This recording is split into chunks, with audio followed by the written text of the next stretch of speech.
Veronica, you are now beautifully confident with a heart. Promise, Pexman. Walang agawan ng corona. Kahit mawala ulit yung cellphone mo. Ito naman, pinuri na nga kita. Padama naman yung reason for living ko. Idadamay mo? Pambira. Halika na, selfie na lang tayo. Pang OOTD, dali. 1, 2, 3. Pak! Ganda mo dito, te. Approved din si Chiki, oh. Baka si Hami na yun. Ayan na, ayan na. Halika na, let's go. Sandali lang yung bag ko. Nasaan yung bag ko? Ay, ito pala. Alex, bilisan mo na! Cheska. Finally, nakita tayo. Hindi ko naman kasi alam. Ang galing mo pala mag-magic. In fairness dun sa disappearing act mo dun sa hotel. Grabe. Applauded. Ito na ako! Ay, there's somebody else.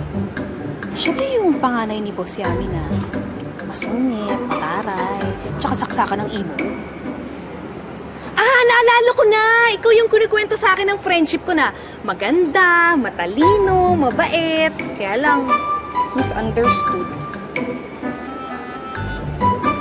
Anong ginagawa mo?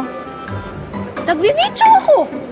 Para kung awayin mo man yung friendship ko, di may ebidensya ako, susumbong kita kay Boss Mike Enriquez.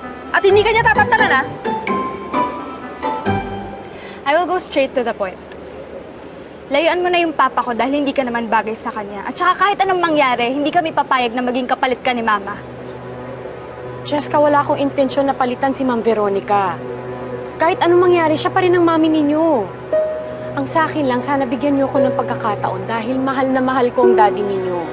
At wala akong ibang gusto kundi ang makasundo lahat ng taong importante sa kanya. You wish.